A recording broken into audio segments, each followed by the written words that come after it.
lack of rest, poor planning, distractions, inflexibility, and neglecting your personal time is something that you might want to avoid.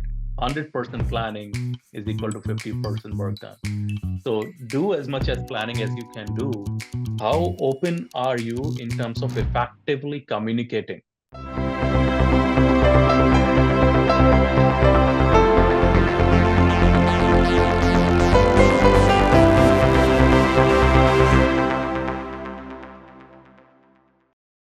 Good evening, everyone. Welcome to our webinar on time management for aspiring leaders. Let me all tell you about Cognavi first. Cognavi is a pioneering AI driven platform which specializes in transforming the hiring process and empowering professionals to thrive in today's competitive landscape. Backed by Forum Engineering Japan, with 40 years of HR tech industry experience, Cognivi streamlines recruitment, envisioning a future where organizations seamlessly find their ideal top talent. Now, moving on to our topic for today, let me all take you on a short journey. Imagine waking up to a day filled with endless possibilities. You have a to do list brimming with tasks, meetings, and projects. As the day progresses, you find yourself caught in a whirlwind of activities, distractions, and unexpected challenges. At the end of the day, you realize that despite being busy, you haven't accomplished what truly mattered. And then you start thinking and pondering upon what you have done throughout the day. Well, this scenario is all too common in the fast paced world that we live in, where effective time management has now become an essential skill that most recruiters watch out for. Now, consider this concept called getting things done. This is a method that was mentioned by David Allen.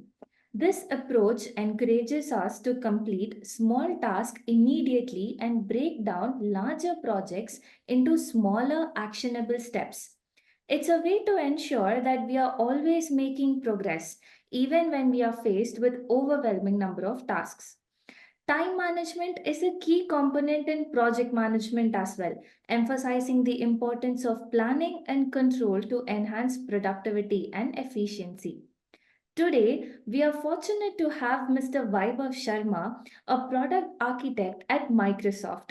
With more than a decade of experience, Mr. Sharma has navigated the complexities of time management and has also gained expertise in his field of work. He will share his journey, insights, and practical strategies that will help us master the art of time management. So sit back and gain all the valuable knowledge that can transform the way you manage your time. Let's make most of this opportunity, and I would take this moment to invite our speaker for today. So, Mr. Vaibhav Sharma is an architect at Microsoft with more than 15 years of experience in Microsoft Business Application domain. He specializes in Dynamic 365, holding an MCSE in Business Solutions. Vaibhav excels in team management, coaching, and leadership, delivering scalable solutions that meet business needs globally. At Microsoft, he contributes to strategic planning and business growth in the Dynamic 365 practice, ensuring high performance systems align with regulatory compliance. Welcome, Vaibhav. Thank you for joining us today. Thank you, Vira. Thank you for having me. Yes.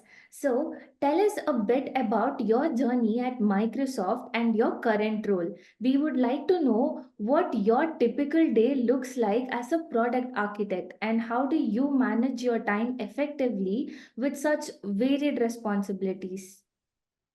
Great. So, my current role at Microsoft, I'm an architect, solution architect, product architect with Microsoft. Uh, and over the past couple of years, I've played various roles, starting with a developer, then moved to the uh, sales, pre-sales, techno-functional consulting, and now an architect. Okay. Now, with as my role stands, my primary responsibilities are to deliver large, complex engagement for my customers based on Dynamics 365 across various kind of complex solutions. Okay, so these are large and enterprise customers. So that's on the delivery side, that's an implementation.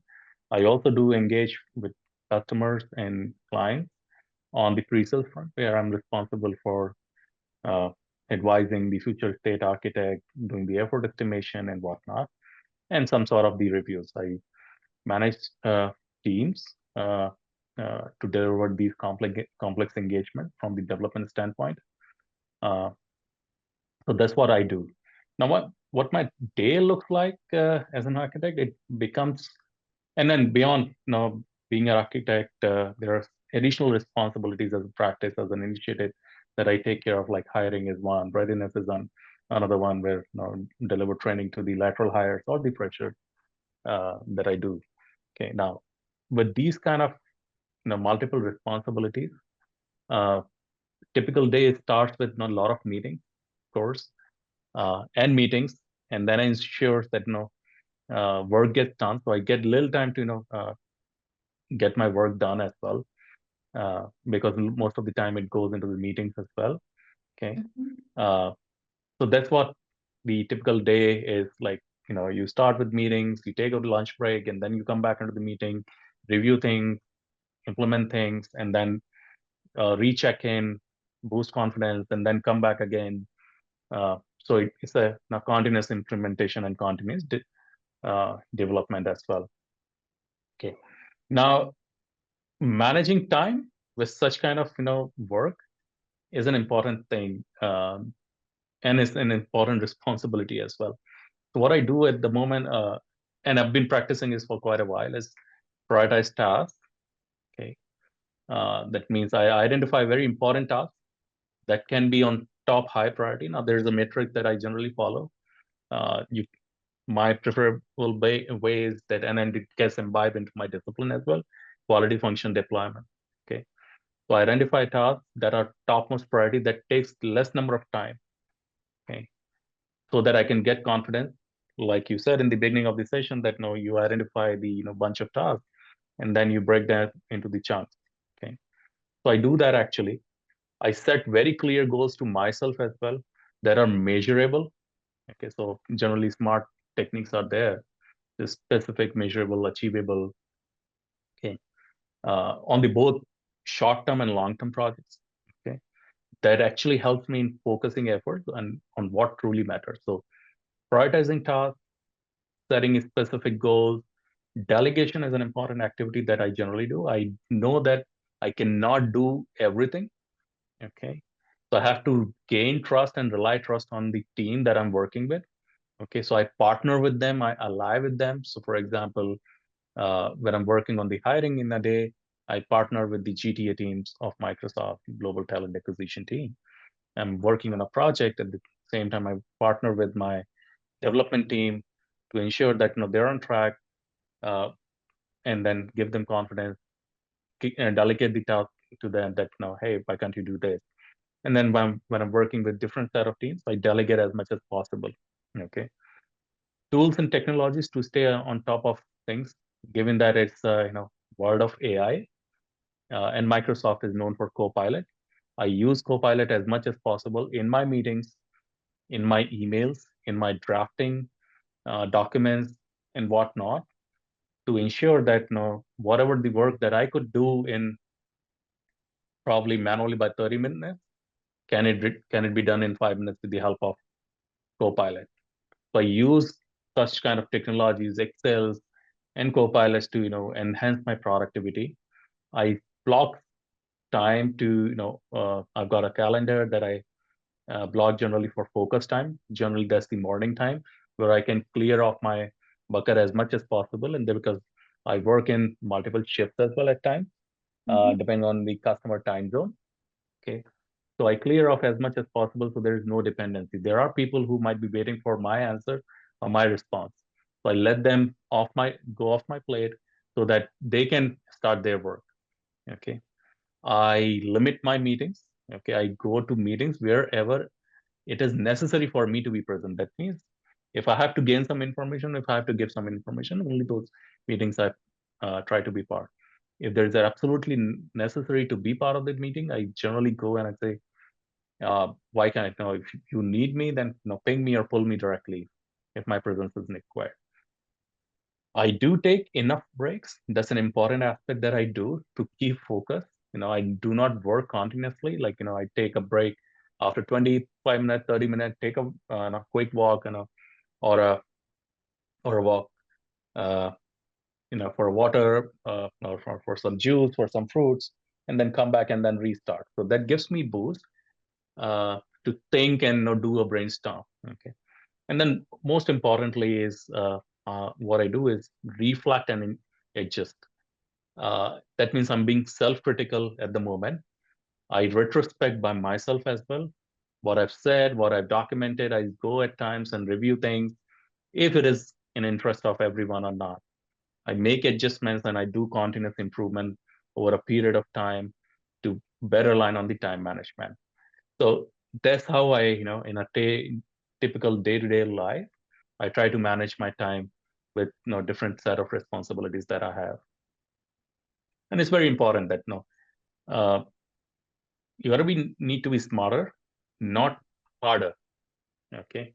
So I try to ensure that to be smart and not work hard to implement by implementing such kind of strategies. Very well said. So basically, you have also worked your way to the management and you have entered into the management segment, which means you must be having a little bit of experience in hiring people to your team and managing a team, right? Yes. So I would like to know, most of the time in interviews, the recruiters usually end up asking a question that will put the candidates on spot. And the question is, walk me through a time you missed a deadline. So why do people usually ask this question? What do you expect the candidates to answer? Oh, yes, that's a very important and interesting question actually. When interviewer is asking, walk me through a time that you missed the deadline, actually they're looking for certain set of aspects, essentially. And I do hire people, I do interview people as well, between experience of 5 to 15 as well. Mm-hmm. Okay. Now, what happens when we ask, you know, walk me or give me a scenario when you missed a deadline, I'm actually looking for, the responsibility. That's one of the fundamental aspects that I'm looking for. I want to see if the candidate takes the ownership of their own mistakes.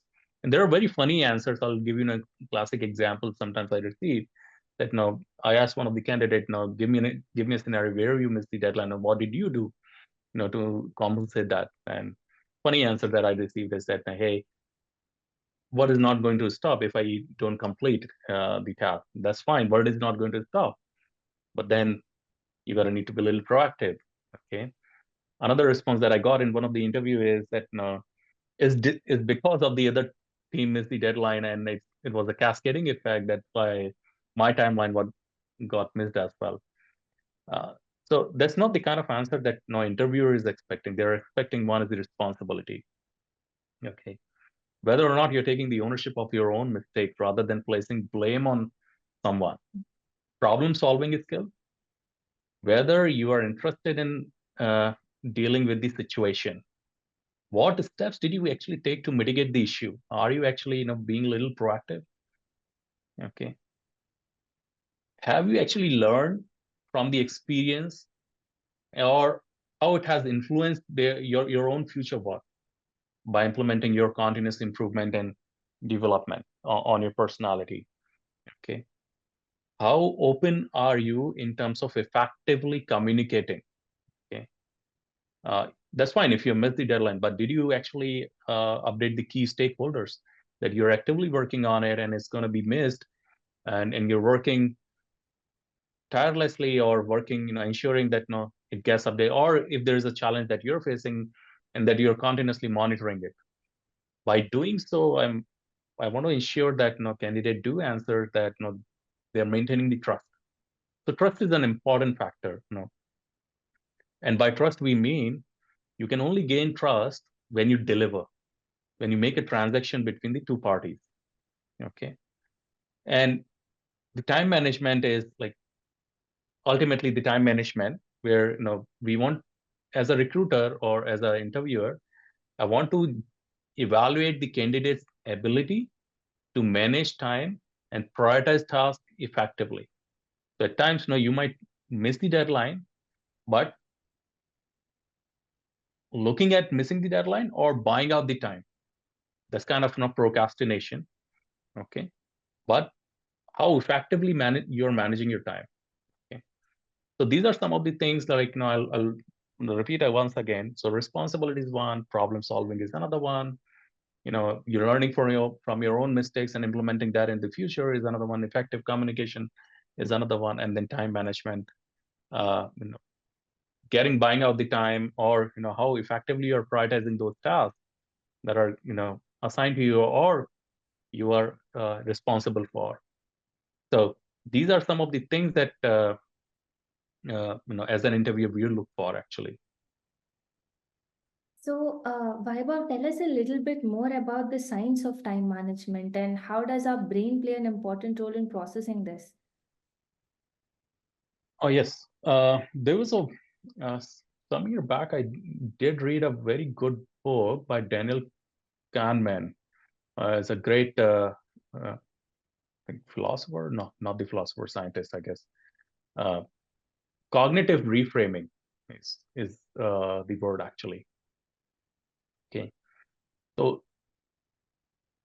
science of time management is, when you do a cognitive reframing, that means you train your brain. I'll give you a classic example. Over a period of years, when we used to, wake up early in the morning, we used to place those alarms. Okay, or now they are mobile phones. We used to place the alarms on watches and table watches. Uh, and over a period of years, what I've experienced is, I've trained my mind to such an extent that if I have to wake up at 5, my body clock sets up in the fashion that I wake up before the alarm rings up. Okay, so that's the science of time management. Essentially, ultimately, how you train your brain, how you reframe your cognitive skills, or this conscious or subconscious mind, in order to ensure that you get ahead of time.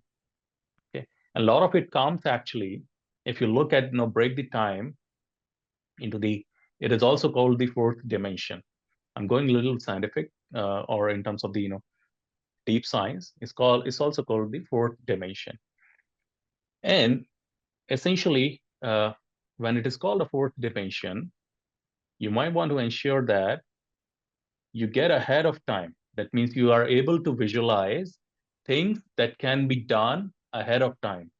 You visualize things, you become a visionary, you become a philosopher over a period of time. That means you have to train your brain in terms of that. So looking at positive aspects of things, what can you gain out of it, and how you can achieve it in a short period of time, training. And then there are a lot of exercises that individuals can do for cognitive reframing, or training your brain, like meditation, pomodoro techniques, multiple techniques. Over a period of time, what will happen is that uh, individuals or candidates will understand that they can get ahead of time and understand, visualize things ahead of time. So that's what the science of time management is actually. Anything else that you're looking for in particular, Veera? Not really. We will be covering up all the other segments that we have planned for today in the Mhm. upcoming slides. But as of now, we did understand the importance of time management and the science behind it. So tell me one more thing, Vaibhav. Like time management isn't just crucial for CEOs, but also for leaders at all level, from lower to mid seniority. For the first time leaders, what strategy or advice would you suggest to effectively manage their time and presence? They have to be like both personally effective and also improve their team's performance. So what's your advice for first time leaders? Okay, now time management, let's understand, is very essential for leaders at all levels. And our leader is in the organization could be different, and you can be your own leader as well. That means you're gonna need to have your own self discipline. Okay, you're gonna need to master your own routine. So you as an individual is also a leader. Okay, now for first time leaders, and that's why we go to school. There's a time punctuality and all those kind of things. Uh, there are certain set of strategies that to manage time effectively and enhance both personal effectiveness and team performance collectively. Is one, you understand your role. Okay, that means you're gonna need to clarify your responsibilities and expectations. Setting the expectation is the key thing here. Okay. Know what's expected of how you can help yourself to prioritize task effectively. So for example, at times, I generally go into the customer engagements and customers say, okay, there's a functionality that I need you to deliver. Okay, fair enough. That's completely okay. So I do a lot of workshops, planning workshops with my customers to understand what exactly is required.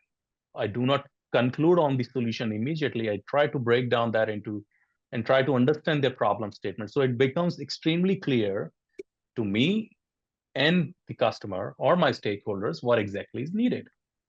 Okay. And then we set the expectation.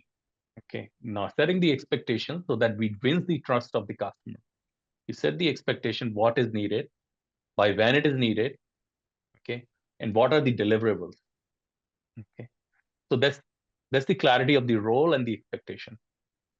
Setting the realistic goals. Okay. I'll give you a classic example from the technical background. So if a lot of stakeholders would come and tell me that hey, why can't you do a data migration of 1 terabyte or X number of records in n number of time? Okay, now fair enough. That's okay. That's your expectation, but is it realistic? Okay, is it achievable? Okay, and I've been doing a lot of effort estimation and time management for quite a while. So it is very important for an individual to understand whether those goals are achievable by yourself or by your time, by your team. Okay. You also mentioned that now you need to break down the larger project into the smaller chunk, Smaller steps. Yeah. manageable tasks. Okay. So you have to be realistic goal, understand your role, and then 100% planning is equal to 50% work done. That means you have a plan in place. Person does not have a plan is going to be a failure. Let me be very honest with you. And I've seen no drastic. I've seen myself being a failure at times where I could not plan well. I've committed or overcommitted, but then I failed miserably. Now, there are tools that can help you to do prioritize like to-do list. Uh, there are different work items like Azure DevOps, Jira in the workplace that you can use to plan and prioritize. Effective delegation.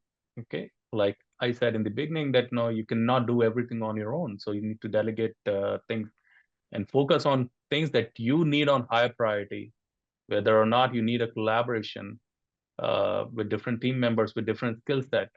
A person having so skill matrix is another important thing.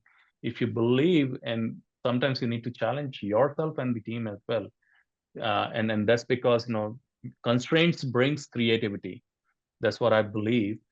So uh, when I said delegation, it's important that you focus or assign the task based on the skill set. A team member may be good in doing the designing. Another team member would be developing, writing certain JavaScripts or certain code. So you distribute and then you collaborate as much as possible. Another thing is that I advise is generally what are the common distractions that you can minimize your distraction. A lot of times I've seen individuals, especially in the age group of 22 to 25, who are the recent graduates. A lot of them are social media addict, to be very honest. And then once you start Instagram, for example, you don't know how much time it's going to kill actually, and that actually brings the productivity down. And it not only disturbs, it also defocuses you from what you need to do. Okay. So if there is a very important task that an urgent deadline that you need to adhere, put yourself on do not disturb or the focus mode, that so that you completely adhere and do not get the distraction. So these are some of the things that I generally then look at. Another couple of things is effective communication, lead by example. That's very important for a leader. Uh, you demonstrate what you preach. Okay, giving lecture is one thing, but you don't give lectures. You do what you practice. Okay. Why? Because your team is going to mirror your behavior. Okay. My call generally in the morning starts by 10:30 or 11. Okay. So I ensure that now I'm ready and I'm up to date. I look all my emails. I look all my tasks in different tools that I have. Okay. And I keep myself updated. What has gone? What is not right? How to fix that? So I've got my wireframing done in my head before I speak to my team. And over a period of time, that has been the habit of my team as well, that they come very prepared. So now what happens over a period of time that we block calendar for 30 minutes, we are able to complete these meetings in 10 to 15 minutes. We get 15 minutes back to the day. Okay. And that's very good for me. I go back, relax, take juices and whatnot. Review and reflect is important thing. You have to be self-critical, apply strategies to be open, adjusting them. Sometimes things may not be in favor. It's up and down. So you need to be uh, little resilient and flexible to adopt. And one of the important thing is do not forget yourself. You have to take care of yourself as a physical well-being, mental well-being, and spiritual well-being while you're doing all of these things. Now, these are some of the do's. At the same time, it is very important to understand what are don'ts, as a leader. It's important we understand that what we need to do, what at the same time, what we are not supposed to do. Okay. Uh, like failing to prioritize, multitasking. And there's nothing called multitasking at given point in time. You can only focus on one simple task because time is changing at every second. So uh, to be very efficient, focus on simple and achievable tasks in realistic time, and then uh, jump on other. Don't do multitasking. Don't overcome it. And there's a difference between procrastination. That's another thing. Procrastination and buying time. So you might not be able to achieve something. There's a dependency on a certain task. You might want to buy some time, so you can procrastinate that to a certain extent. But over procrastination is something that one should avoid. That breaks the confidence, that breaks the trust. Lack of rest, poor planning, distractions, inflexibility, and neglecting your personal time is something that you might want to avoid. Okay. And I'll give you a classic example, Veera. Mm-hmm. Couple of, my father always told me this very wonderful story about Nelson Mandela. He spent almost 27 years in the prison, but he emerged as an unbroken spirit, with a clear vision for a better South Africa. He secretly learned Afrikaans language. Okay, uh, that language is of his oppressors, which he used to build bridges to foster unity upon his release. Okay, now his leader was tested in the furnace of adversity. Okay, despite many and deep racial divides, Mandela chose to unite and forgive rather than seeking revenge. He worked tirelessly to dismantle obsessive system of apartheid, leading a more inclusive and building a beautiful nation. And then if you look over a period of time, he was a prisoner, and his journey has turned himself into a president. Okay. Now his story has you know teaches us the effective use of time management and not just the efficiency. It's about prioritizing what truly matters. He focused on the most impactful actions that would lead to long term positive change. Okay. So it takes time, but you see that he waited for 27 years, and he was consistent enough to get things done. His ability to manage his time effectively, even in the most challenging circumstances, allowed him to leave a legacy that continues to inspire leaders around the world. Okay.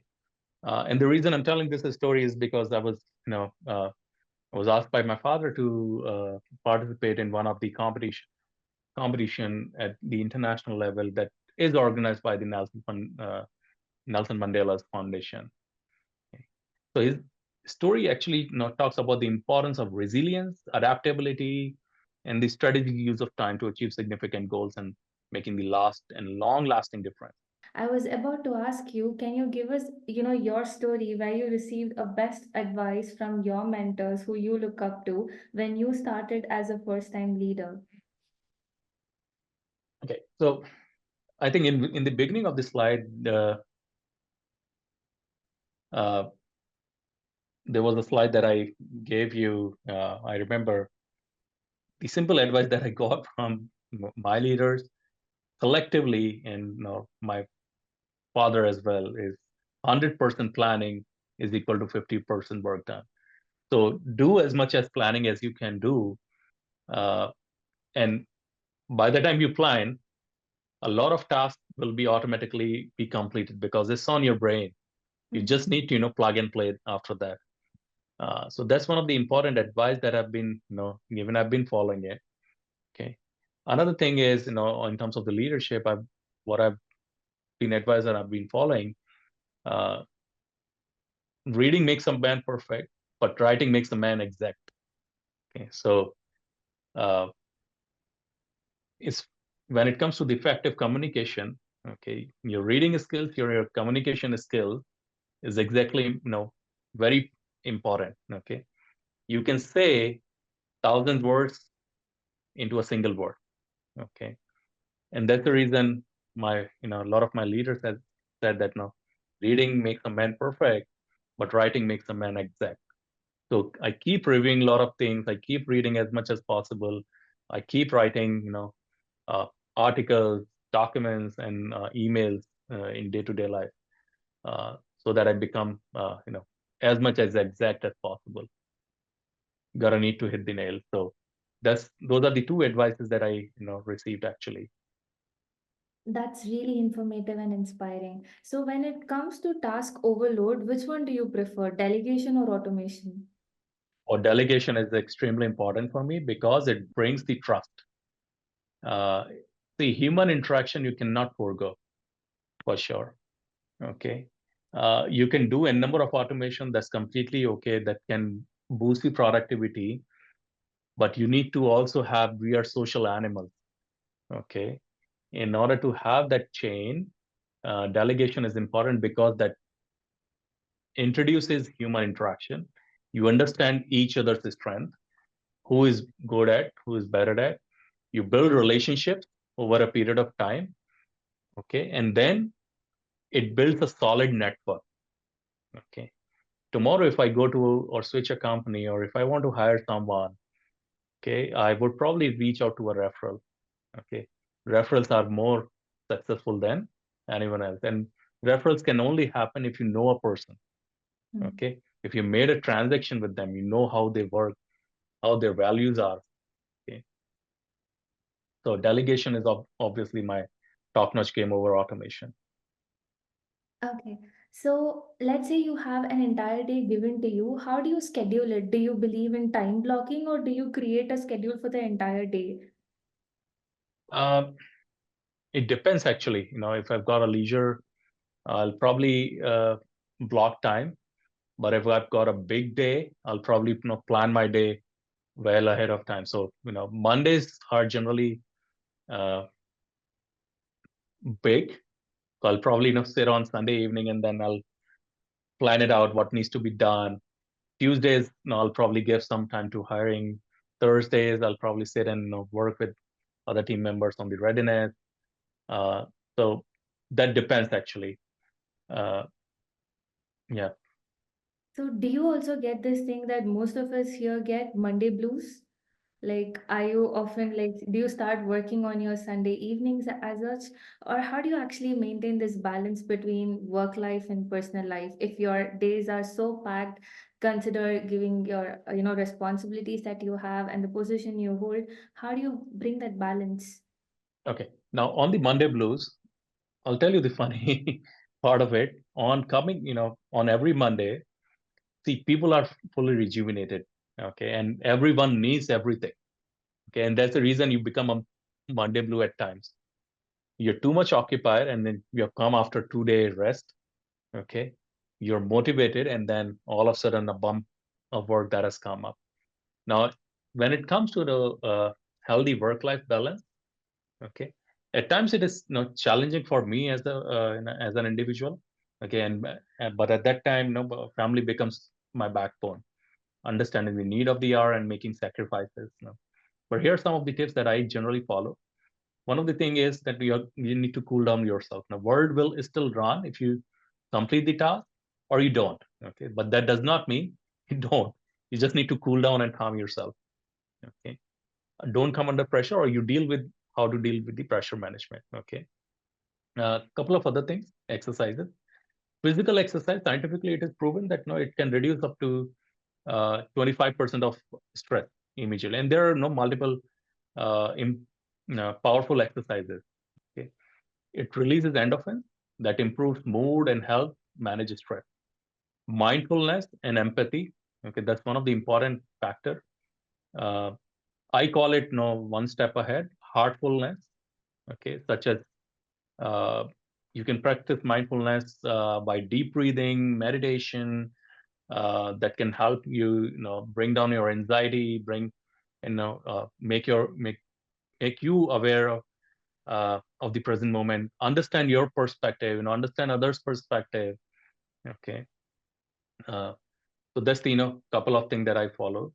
Time off, taking regular breaks as much as possible. Do what you love. Excuse me, like hobbies, activities. I love to play. For example, I love to read. So before I go to bed, I pick up a book that I love to and that I want to read a page or read a paragraph or read a chapter, and then take a day off. Or I love to play, like I love playing table tennis or snooker at times. I play those in the office. That reduces my stress level. It's again a kind of activity. Sleep and nutrition is extremely important. Let me tell you, 8 hours of sleep is a must in the night. 7 to 8 hours of sleep. That's pretty much. In asanas, it's also called as shavasana. That means you're not doing anything. Your body and your mind and your soul is at rest. That means you're gaining, all your body cells are rejuvenating. That's one. And that can only happen when you take the right amount of nutrition. That means balanced diet at the right time. So take your, and then there are a lot of things like, I don't remember it now. Breakfast like a king, and dinner like a beggar, all those kind of things. Okay, so right nutrition that suits your body at the right amount of time keeps you going. Okay, uh, that's the important aspect of sleep and nutrition. And one of the important aspect that I've been following through the entire, my life, be it when I was a student, when I was in the job as well, is uh, soon after lunch, I probably take half an hour of nap. That's a must. I'll tell you why, and it's been proven scientifically as well. After lunch, when you go for, if you start working, you'll feel drowsiness because your entire blood flow will go towards the stomach for digestion. Okay, so your neurons are not as active as they are supposed to be. So I take a half an hour of nap so that my food becomes, food is digested, and then I'm rejuvenated after half an hour, and I'll extend my day to stay productive. So exercise, mindfulness, taking a break, or vacation, or love what I do, uh, sleep and nutrition, and then prioritization and expectations management setting is another thing that I generally. There's a very good book actually on the expectation management, and we don't realize actually it's not just the expectation management in the corporate or in the job. We do set the expectations across. We do negotiate. Okay, so getting to yes, and what they don't teach you at Harvard Business School is generally two books that I do recommend for setting the expectation and understanding the leadership traits. Uh, we do negotiate with our parents. We do negotiate within the family. Okay, So it's not just that we set the expectation in the job as well. So these are some of the things that help you yourself align with the goals that you have with the work-life balance. And at times, to be very honest, it becomes difficult for me as well, because what you want as a, your heart and your mind does not synchronize at that time. Okay. So you're going to go and relax, take it easy. Don't kill yourself over that. That's all. Yeah. That's how I generally do my work-life balance. Thanks, Vaibhav. So, before we move any further, audience, if you have any questions, please leave it in the Q&A box. We will take it up during the live Q&A session that will be followed right after we finish this podcast. So, Vaibhav, in your experience, how should leaders balance their time between attending meetings and dedicating time for personal reflection and strategic thinking? The approach of this question is because most of the time we are given a lot of tasks where we go ahead to complete it. We follow deadlines. But how do you take out time to, understand if what you're doing is correct or not? How, Okay. like, what do you follow to achieve this? So it's very important, as an individual leader by yourself, not the leader in the organization or so. As I said in the beginning, that now you're your own leader, your own CEO. Okay, you're going to need to strike the balance between attending meetings and setting the aside time for personal reflection and strategic thinking. Okay, so a couple of things that I generally follow is allocate a specific time. Okay, so for example, designating specific time for hiring related activities. So before I go to my bed, I'll probably look at the or screen some of the profiles that I want to pass on to my talent acquisition team, and then they want to organize the interview. Okay, uh, so designate specific times in your schedule for strategic thinking, reflection, ensuring non-negotiable as attending meetings. Like I said, I do not attend meetings, all the meetings, unless it is very critical for me. If somebody needs me, they'll probably find ways to pull me for sure. So look at specific times. That's one of the important things that I follow. Quality over quantity. Okay. Focus on quality of the meetings. I gave an example that over a period of time we come prepared in the meetings. We do not go like a blank slate. And what has over a period of time it has evolved is that we try to complete these meetings that are 30 minutes organized in probably 10 minutes. We're very pinpointed and focused. Okay, we only attend those that are very essential, and other than that we delegate. uh, that's one of the another thing that I follow. Combine activity. Okay, integrate reflection with daily activities, like thinking over a problem while exercising or commuting.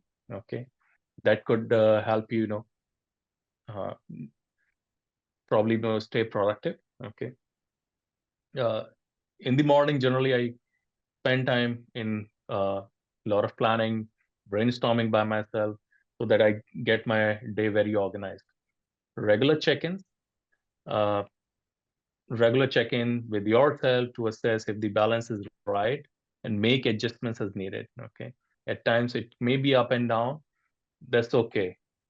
You can let that day go off, but no, you need to retrospect by yourself whether or not you're striking the right balance. Use downtime like natural breaks to quickly reflect and stay aligned with your goals. It's okay that you're not able to achieve a task. That's completely fine. Take a break, come back. And it's very funny that during my student days or college days, most of the and I was good in mathematics. I used to solve. I loved mathematics. I was one of the topper as well. I used to solve most calculus problems in my toilet, breaks, complex, or during my dreams at times. Okay, so take some break, set boundaries. Communicate your availability with yourself, with your team, with your stakeholders, so that what time you're available, what time you're not available. Uh, in my work, generally, I said time off. If I'm taking a planned leave, I'll probably take 4 weeks ahead of time. I'll inform every stakeholder. I'll put on my signature. I'll set continuous reminders so that they are updated. It's important to let them know that their work is not affected, and try to complete as much as possible.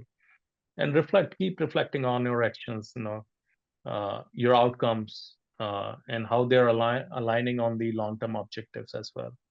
These are some of the things that I generally follow, that keeps me going between my personal reflection and strategic thinking. Hope that answers your question.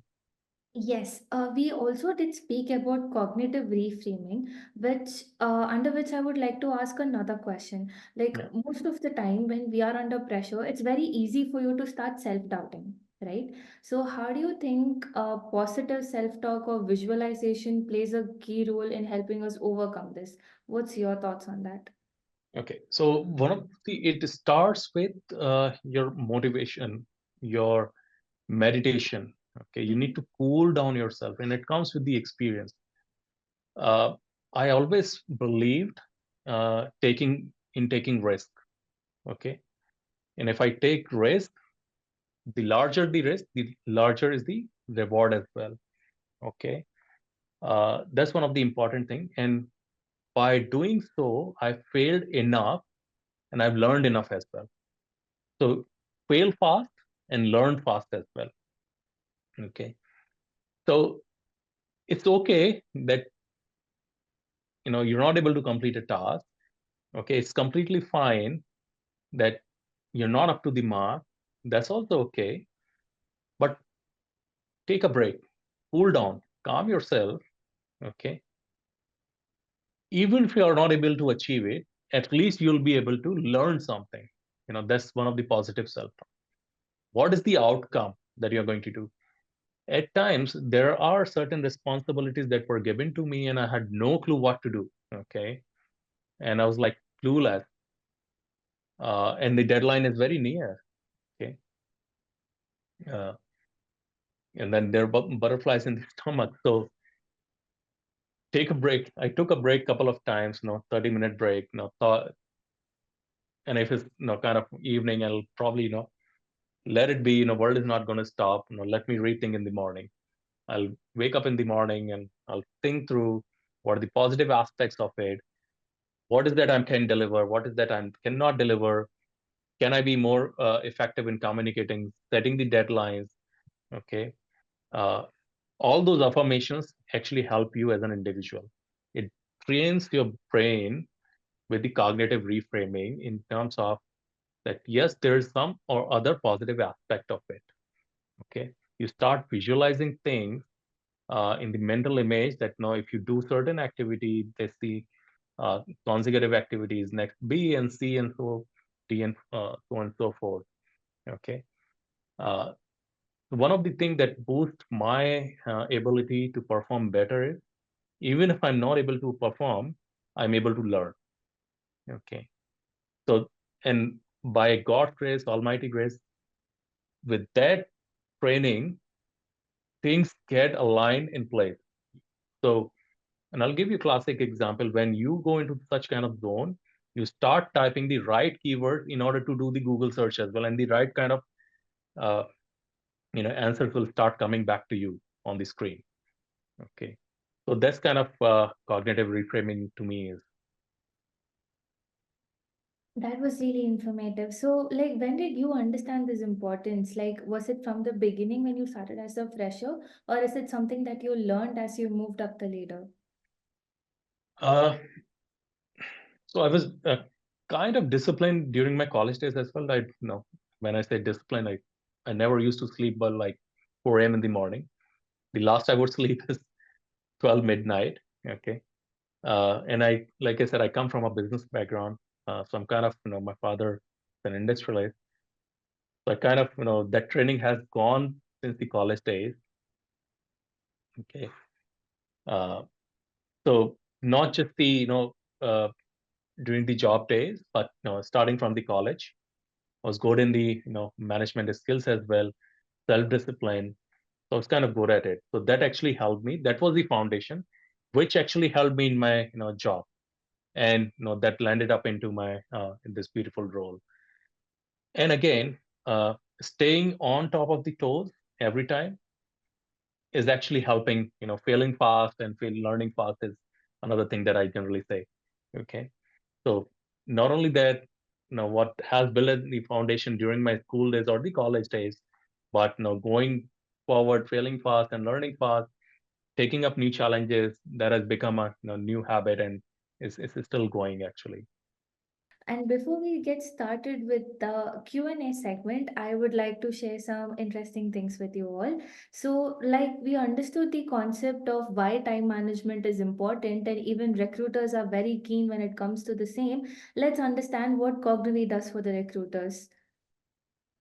So this is something that Cognivi has built, which is called Cognivi's talent search ecosystem. So where recruiters can identify the top talents that they want to find for the respective job roles.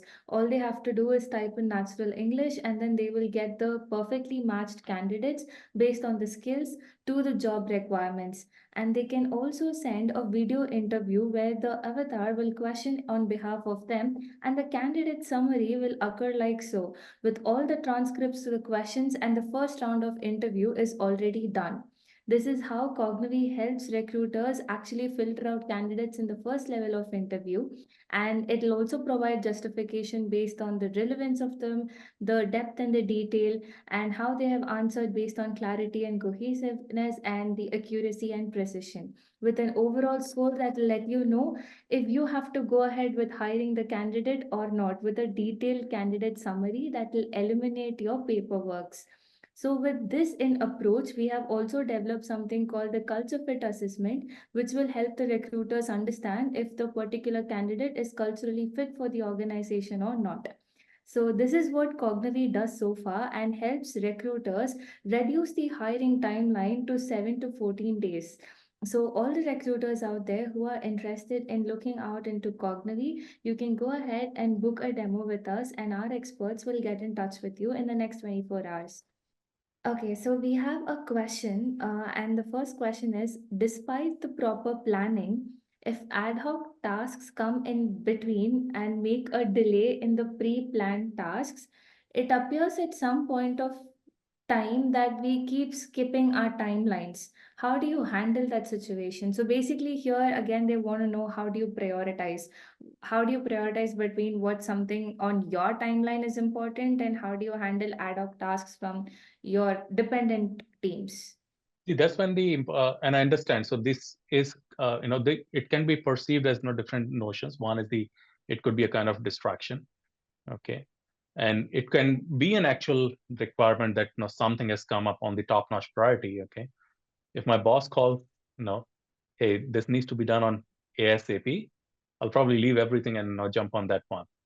Okay, so at times it happens to me as well. And what I do generally, I probably, when I'm focusing and I've got my day plan, if something comes immediately, probably the people would know that or that this is extremely important and needs to be taken care of over other. Okay, in that case, they will read out these tasks through managers or through my boss. Okay, that's one. So that becomes a clear priority. Yes, and then while doing so, I'll probably deprioritize the other ones that I've got in my queue, and I'll set the expectations accordingly. There's an important okay task that I need to deliver. Second aspect is at times it becomes a distraction. Okay, if it's a distraction, you're gonna need to leave it or deprioritize it. Continue working on what you're doing. Okay, and the third thing is setting the effective communication and expectation management between the various teams that you're working on. So to gain the trust, okay, that yes, you're actually working for their individual benefit or individual task, but it's going to take some time. Okay, now this is the kind of activity that that happens on daily basis, on regular basis, on timely basis, on every hourly basis at times. Okay, and that becomes a critical aspect that you evaluate hourly basis. You stay on top of everything, you stay up to moment on everything. Okay, so that's how actually I generally perceive and I follow. All right, so we have another follow-up question, I guess. This is from Balashi Seturaman. They want to ask, how do you segregate multiple priorities that require equal attention? So the example that they have quoted is, let's say you have to book a flight ticket, purchase a lot of stuff, complete the project, send emails, and what would be the SOP? Uh, Absolutely, I mean, the way you look at it, it could be different. The way individual perceive it is a different. Every individual have their own lens to go through it. Uh, I hardly believe that there could be multi priorities that require equal attention at a given point in time. Okay, in your example, Balashri, that your coding is booking flight. You may book on Tuesday evenings that you know or depending on the uh, time that you want to travel. If it's a nearby travel, you might want to prioritize that. But purchasing furniture is not an immediate activity. Okay, because it requires quite amount of expenditure, your liking, your family liking, and multiple things that you might want to plan. But now, having said that, there are times that uh, from the people's perspective, there are tasks that comes in that requires equal attention and equal priority, okay, in a given day of time. But the break or make is whether or not they require equal amount of time. It's okay, they need some equal amount of attention. They are equal of equal priority. But that's where your effort estimation goes into the picture. Whether or not, when you're doing the analysis and planning, does these tasks require exact amount of time to be delivered at the same time or at different time? If the delivery date, for example, whether it's personal or in a professional, if the delivery date is farther, 1 week down the line, 2 weeks down the line, and the amount of effort it requires to deliver that is huge, that will automatically go into the T priority list. Okay, I'm only telling in terms of when you have two items with the same priority. Okay, so your time and effort makes the difference when it comes. Time, effort, and energy makes the difference when you're evaluating such kind of priorities. Hope that answers the question. Yes. So the other question is from Jyoti Gopalan. So there are many time management techniques like Pomodoro, Eat the Frog, 2 minutes rule. Can you let us know what has best worked for you and what you would recommend? I believed in taking Pomodoro technique. The reason is, you take a 20, and it says that you complete 4 Pomodoro and then take a longer break.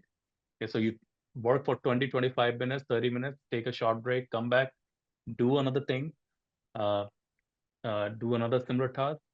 Uh, that takes another 20, 25 minutes and then do it. But beyond that, I also evaluate. I've been a big fan of a quality function deployment because I come from a supply chain management background as well.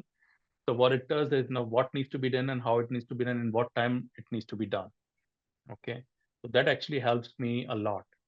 That automatically prioritizes and deprioritizes what needs to be achieved in a given time frame. So the other question is from Vishwamji.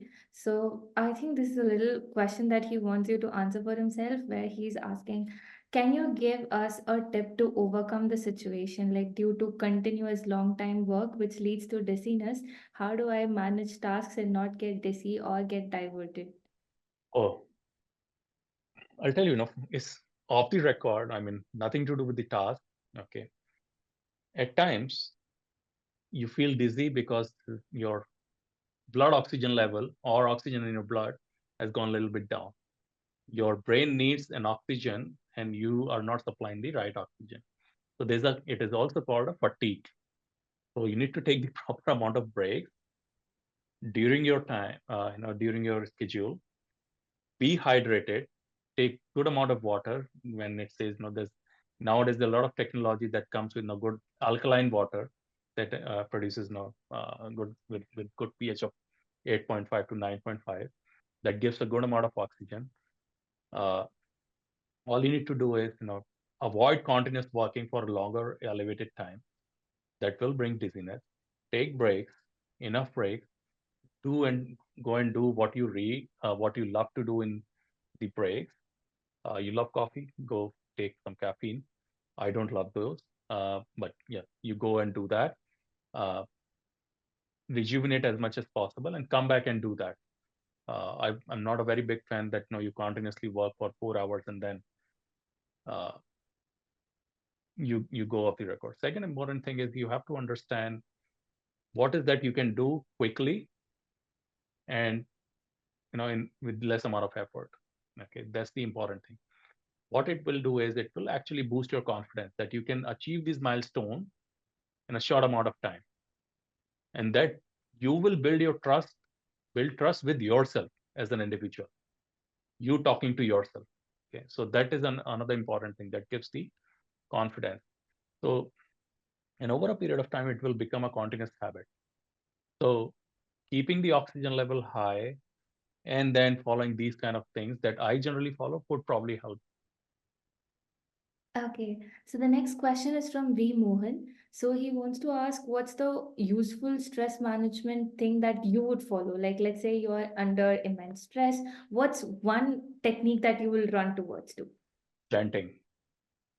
Okay. Uh, I'll actually, scientific reason to it. I generally chant, Gayatri mantra. Okay, that actually produces a frequency of 300 megahertz. That actually cures a lot of diseases as well and illnesses as well.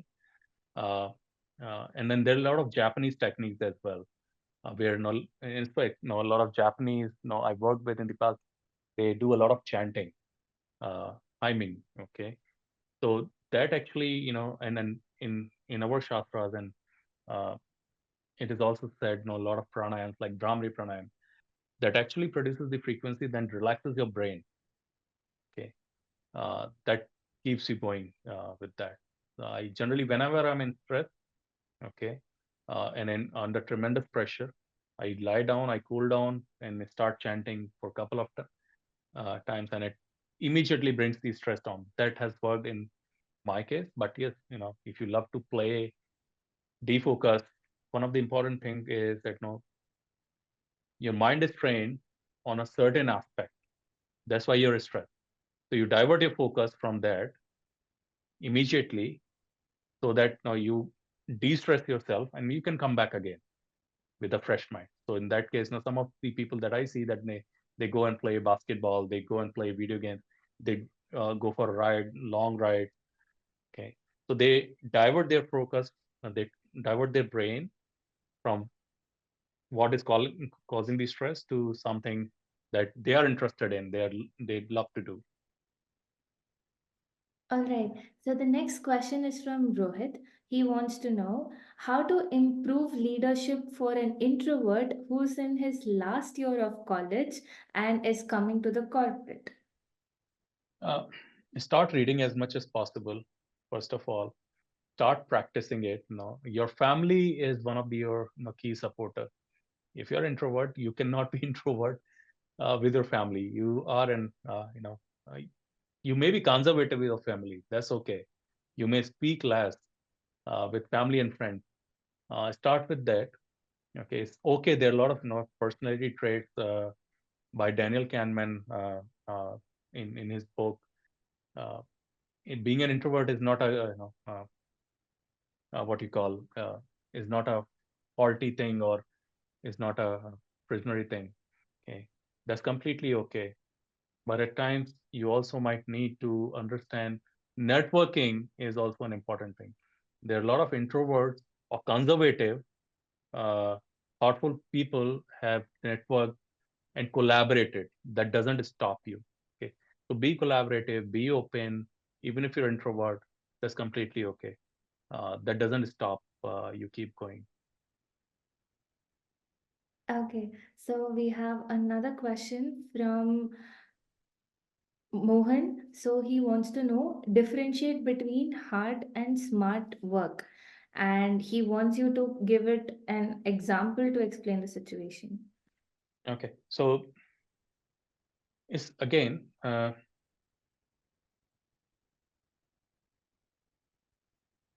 delegation is one of the key aspect. Okay, take an example where you have to fill an Excel with 100 rows in it, or probably 1,000 rows in it. Okay. What would you probably do? A couple of options. You go each line by line and fill those 1,000 rows, one, but that will take, probably 8 hours to do. Okay. You use nowadays is AI. You use AI techniques. Okay. You build some program that again is going to consume some amount of time. Okay. That will, probably again time consuming. That will require your time to your attention to get those 1,000 rows filled. Another option is that you delegate. That's one aspect. You delegate this to someone who is skilled in this task. They understand the data. They can figure out what needs to be done. For example, text would go into the one column. Based on that, certain rules would apply, and that will fill automatically to other column. They understand the data, then, or they know techniques how to use Excel better than you. So you delegate these. So first way is the hard work. Another way is the smart work. Second example, I generally follow nowadays.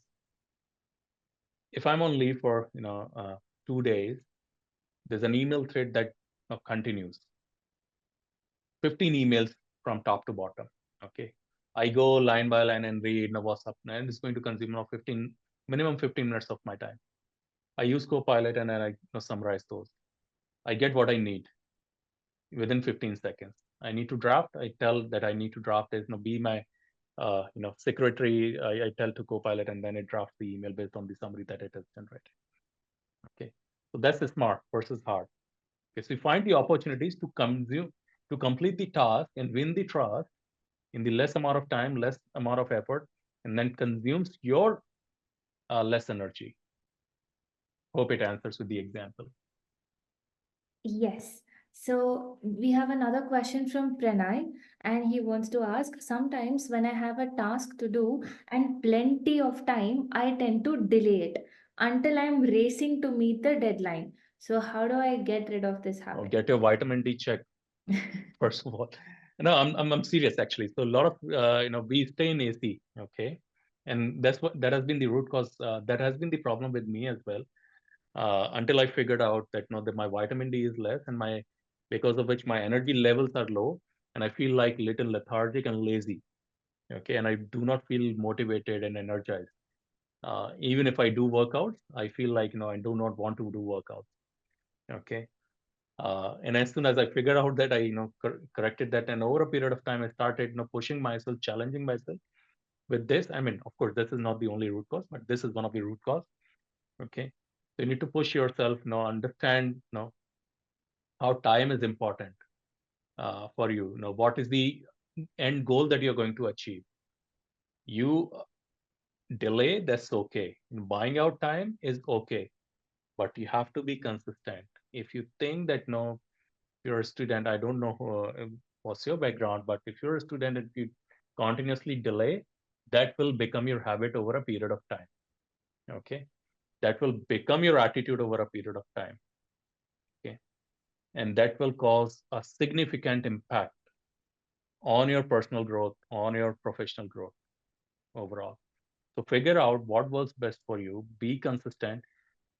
There are a lot of techniques that I have discussed in the session today. Break down into the multiple chunks that gives you confidence. Stay hydrated. Keep up the energy level high. Take enough breaks, and many other. Okay, but be consistent is the key. Hope it helps. Yes, thank you all for your wonderful questions. So, coming to a conclusion, time management isn't about just working faster or completing tasks in a record time. It's about making conscious decisions on how to spend your time, prioritizing important tasks, managing distractions, and dealing with new projects that pop up unexpectedly. It's all about achieving a balance between work, social life, family, hobbies, personal interests, and various other commitments. Remember, the key to successful time management lies in prioritizing tasks, managing it efficiently, and continuously refining the approach that you are trying to build. We encourage you all to use all the tips and techniques that you have learned in today's session and have a positive impact on building your time management strategy. Thank you so much for joining us in the session today. We have a feedback link that will be dropped in the comment section. Please leave your feedback to us. It's really, really important that we get to know what you feel about our session. Thank you so much, Vaibhav, for joining us with today. It was a really wonderful session. We enjoyed it, and thank you so much. Until Thank next you. time, thank you Thank you, all. Veera. Thank you, everyone. Thank you. Cognavi, pioneering possibilities.